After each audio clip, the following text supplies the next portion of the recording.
Assalamualaikum warahmatullahi wabarakatuh. Perkenalkan, saya Sista Wijayati dengan nomor absen 6 NIM 1910101174 dari kelas manajemen A7 semester 7.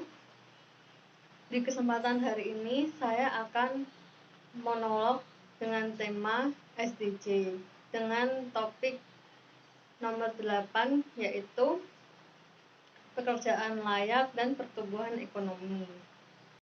Di sini saya akan menjelaskan tentang Sustainable Development Goals atau SDG. Sustainable Development Goals merupakan suatu rencana aksi global yang disepakati oleh para pemimpin dunia termasuk Indonesia guna untuk mengakhiri kemiskinan dan mengurangi kesenjangan dan melindungi lingkungan sekitar. Nah, di topik saya yang nomor 8 ini, pekerjaan layak dan pertumbuhan ekonomi. Dalam tunjangan pertumbuhan berkelanjutan atau yang dikenal dengan sebutan SDG memiliki tujuan mendukung pertumbuhan ekonomi yang inklusif dan berkelanjutan, tenaga kerja dan penuh produktif, dan pekerjaan yang layak bagi semua. Nah, selanjutnya menempatkan penciptaan kesempatan kerja sebagai pusat dari pembuatan kebijakan ekonomi dan rencana pembangunan, tidak hanya menghasilkan peluang kerja yang layak, namun juga pertumbuhan yang lebih kuat, inklusif, dan dapat mengurangi kemiskinan. Nah, ini merupakan lingkaran positif yang baik bagi perekonomian maupun bagi masyarakat, serta mendorong pembangunan berkelanjutan. Pentingnya kerja layak dalam mencapai pembangunan berkelanjutan yang disoroti oleh tujuan nomor 8 ini, yang bertujuan untuk mendorong pertumbuhan ekonomi inklusif dan berkelanjutan, kesempatan kerja produktif, serta kerja yang layak untuk semua masyarakat. Selanjutnya, problem. Yang pertama, bagaimana sih kondisi pertumbuhan ekonomi dan kelayakan kerja di negara Indonesia ini?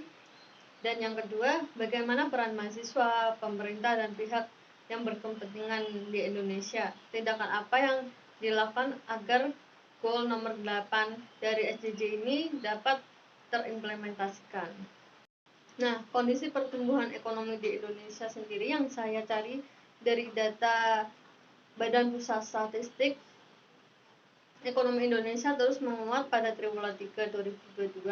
Di tengah perlambatan ekonomi global dengan kenaikan inflasi domestik, perkembangan tersebut tercermin pada pertumbuhan ekonomi triwulan 3 yang mencapai 5,72% YoY, lebih tinggi dari capaian triwulan sebelumnya sebesar 5,45% YoY. Hampir seluruh komponen menunjukkan pertumbuhan yang positif. Sementara itu, konsumsi pemerintah yang terkontraksi sebesar 2,88 YoY yang bersumber dari penurunan belanja barang untuk penanganan COVID-19 dan pemulihan ekonomi nasional. Peningkatan ekspor terus berkelanjutan dengan pertumbuhan mencapai 21,64% YoY, ditopang oleh pemerintah mitra dagang utama yang tetap kuat dan kebijakan pencepatan ekspor minyak kelapa sawit. Impor juga tumbuhan tinggi sebesar 22,98% YoY, seiring dengan kinerjanya pemerintah domestik dan ekspor yang tetap tinggi. Nah, di kelayakan kerja di Indonesia negara kita sendiri, untuk mengatasi masalah layak kerja dan pertumbuhan ekonomi di Indonesia, pemerintah beserta pihak yang berkepentingan lainnya telah melakukan beberapa agenda dan kebijakan Kementerian Ketenagakerjaan dari Organisasi Pertumbuhan Internasional atau ILO, beserta aktor-aktor ketenagakerjaan utama Indonesia mewakili badan-badan pemerintahan dan organisasi pengusaha telah mengkaji kebijakan-kebijakan ketenagakerjaan, menganalisis pembelajaran dari mengadopsi rekomendasi kebijakan mengenai kerja layak dan pembangunan berkelanjutan demi terimplementasinya poin nomor 8 dari SDG ini. Peran pemerintah dan pihak berkepentingan di Indonesia dan mahasiswa. Pemerintah Indonesia berperan penting dalam mengembangkan SDG di negara-negara berpendapatan menengah. Indonesia juga membuat komitmen yang sangat kuat untuk mewujudkan pekerjaan yang layak dan memiliki peran penting dalam memastikan persoalan ketenagakerjaan dan tenaga kerja dimasukkan dalam SDG. namun juga dari akademisi, politisi, non-government organisasi, perusahaan, dan elemen masyarakat lainnya. SDG merupakan suatu hal yang penting yang harus dipahami bukan hanya oleh pemerintah dan PBB, namun juga oleh semua kalangan, termasuk mahasiswa.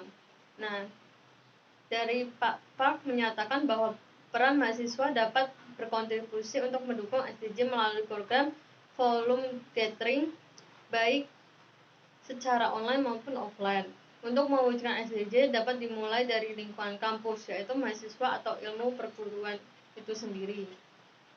Mahasiswa menjadi generasi muda Indonesia yang melek akan ilmu pengetahuan dan teknologi, dapat membuka usaha berbasis ekonomi kreatif atau menciptakan teknologi yang tepat guna untuk masyarakat yang tidak memiliki pekerjaan yang layak.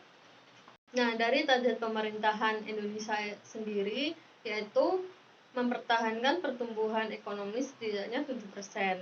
Kedua, mengurangi proporsi usia muda yang tidak bekerja, tidak menempuh pendidikan dan pelatihan. Yang ketiga, menggalakkan kegiatan produktif, penciptaan lapangan kerja yang layak, kewirausahaan, serta kreatif dan inovasi. Dan yang terakhir, menyusun dan melaksanakan kebijakan untuk mempromosikan pariwisata berkelanjutan yang menciptakan lapangan kerja dan promosi budaya Indonesia. Kesimpulannya, di sini SDG berusaha mendorong pertumbuhan ekonomi di Indonesia berkelanjutan dengan mencapai produktivitas yang lebih tinggi serta melalui inovasi teknologi, mempromosikan kebijakan yang mendorong kewirausahaan dan penciptaan lapangan kerja dan adalah kuncinya. Dan ini juga adalah cara efektif untuk menghentikan kerja paksa, perbudakan, dan perdagangan manusia. Dengan target-target tersebut diharapkan tujuan untuk meraih ketenagakerjaan penuh dan produktif serta pekerjaan yang layak bagi semua orang bisa dicapai pada tahun 2030 mendatang. Terima kasih telah menyaksikan monolog saya. Apabila ada kesalahan kata atau kurangnya kata, mohon maaf. Wassalamualaikum warahmatullahi wabarakatuh.